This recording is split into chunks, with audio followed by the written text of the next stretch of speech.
दोस्तों आज हम आपको सालार मूवी की फ़ैन थ्योरी सुनाने जा रहे हैं और हम आपको ये भी बताएंगे कि केजीएफ से इस स्टोरी को कैसे कनेक्ट किया जाएगा। आप लोगों के लिए लास्ट में एक सरप्राइज़ भी है, तो वीडियो को एंड तक ज़रूर देखिएगा। डायरेक्टर प्रशांत नील की अगली फिल्म सालार की कहानी शुरू होती है ईयर 1970 से, जब इंडिया में इल्लीगल कोल माइनिंग काफ़ी बढ़ गई थी। ऐसी ही एक तेलंगाना की गोदावरी कोल माइन में काम करने वाला एक मजदूर सालार, जिसका फिल्म में रोल प्रभास प्ले कर रहे हैं। सालार पिछले 10 सालों से इंडिया की अलग अलग स्टेट्स की कोल माइंस में काम कर रहा है। सालार इन माइंस में किसी को ढूंढ रहा है। असल में आज से 10 साल पहले जब सालार इंडियन आर्मी में सोल्जर था, तब उन दिनों सालार के पिता आंध्र प्रदेश की कोल माइन में साइट मैनेजर की पोस्ट पर काम कर रहे थे। लेकिन फिर अचानक से उस माइन में काम करने वाले बहुत से लोग लापता होने लग गए। उन लोगों को कैद करके कहीं दूर ले जाने लगा और उन लोगों में सालार के पिता भी शामिल थे। अब कोई भी ये नहीं जानता था कि उन माइन में काम करने वाले लोग कहाँ चले गए। जब सालों तक सालार के पिता की कोई खबर नहीं मिली, तब सालार की मां ने सालार को एक लेटर भेजकर सालार के पिता के लापता होने के बारे में बता दिया। सालार इंडियन आर्मी की जॉब छोड़कर अपने पिता को ढूंढने अपने घर वापस आ गया। सालार ने हर जगह पुलिस के पास और मिनिस्टर्स के पास अपने पिता को ढूंढने की रिक्वेस्ट की, लेकिन किसी ने भी सालार की मदद नहीं की और ना ही कोई उन लापता लोगों के बारे में बात करना चाहता था, क्योंकि जो कोई भी उन लापता हुए लोगों के बारे में जानने की कोशिश करता था वो जान से मारा जाता था। ऐसा ही हमला सालार पर भी हुआ, लेकिन सालार उस हमले में मरा नहीं, बल्कि सालार ने हमला करने वाले दुश्मनों को ही जान से मार दिया। सालार का एक दोस्त, जिसका फिल्म में रोल पृथ्वीराज सुकुमारन प्ले कर रहे हैं, सालार की मदद उसके पिता को ढूंढने में कर रहा होता है। सालार के दोस्त को एक दिन बहुत बड़ा सीक्रेट पता चल जाता है।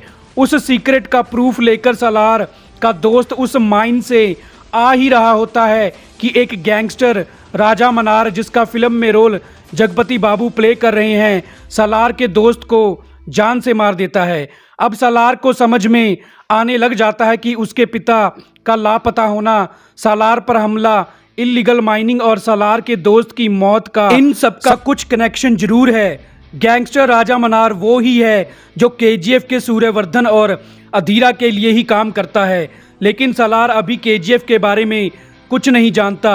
अब अपने पिता को ढूंढने के लिए और अपने दोस्त की मौत का बदला लेने के लिए सालार फिर से हथियार उठा लेता है।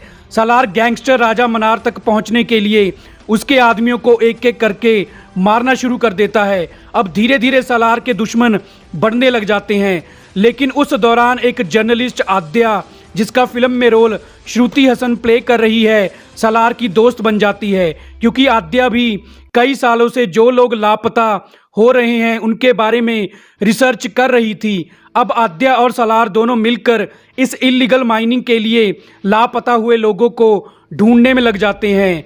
सालार अब कुछ भी करके अपने पिता को वापस लाना चाहता है, इसलिए जो कोई भी सालार के रास्ते में आता, सालार उसको मार देता। एक तरफ सालार का खौफ पूरे अंडरवर्ल्ड में बढ़ने लग गया था, दूसरी तरफ वो लोग अब सालार का साथ दे रहे थे जिनके परिवार के सदस्य कई सालों से लापता हो गए थे।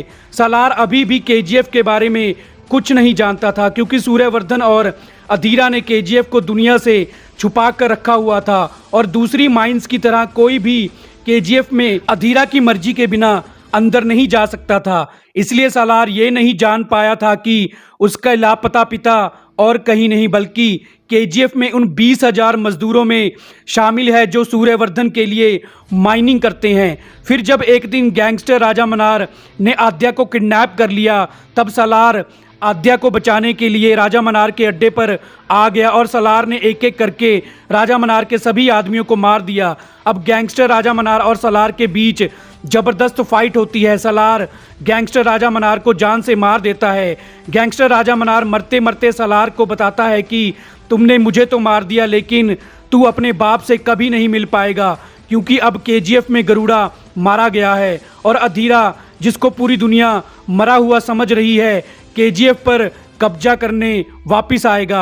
अधीरा केजीएफ के सभी मजदूरों को मार देगा और उन मजदूरों में तेरा बाप भी मारा जाएगा। इतना बताकर गैंगस्टर राजा मनार मर जाता है और फिल्म के लास्ट सीन में केजीएफ का वही सीन दिखाया जाता है जहां सालार का पिता केजीएफ के 20,000 मजदूरों के बीच खड़ा होकर रॉकी को काली माँ की पूजा करते देख रहा होता है। और ये केजीएफ चैप्टर 1 मूवी का लास्ट सीन होता है जब रॉकी ने गरुड़ा को मारकर केजीएफ पर कब्जा कर लिया था। दोस्तों, आज मैं आपको एक ऐसी एप्लीकेशन के बारे में बताने जा रहा हूं जिसका नाम है सफुर्ती, जो इंडिया की first short film based OTT application है, जहां आपको मिलने वाली हैं डिफरेंट लैंग्वेजेस में मोस्ट इंटरटेनिंग शॉर्ट फिल्म्स, और वो भी बिल्कुल फ्री। इन शॉर्ट फिल्म्स की सबसे अच्छी बात यह है कि एक अच्छी कहानी के साथ इन शॉर्ट फिल्म्स में आपको बेहतरीन एक्टर्स की एक्टिंग देखने को मिलेगी। तो देर किस बात की, जाइए और डाउनलोड कीजिए।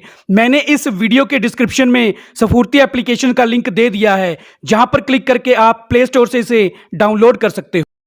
तो दोस्तों, सालार पार्ट 2 में क्या सालार और रॉकी को एक साथ दिखाया जाएगा, और क्या ये जानने के बाद भी सालार का पिता केजीएफ में मजदूर बनकर काम कर रहा था, सालार अपने पिता को केजीएफ से बाहर ला पाएगा या नहीं? सालार के बाद हमको सालार 2 या केजीएफ चैप्टर 3 देखने को मिलेगा? इन सब सवालों का जवाब हम आपको अपनी अगली फैन थ्योरी वीडियो में बताएंगे। तो हमारी आज की वीडियो को पूरा देखने के लिए आपका थैंक्स।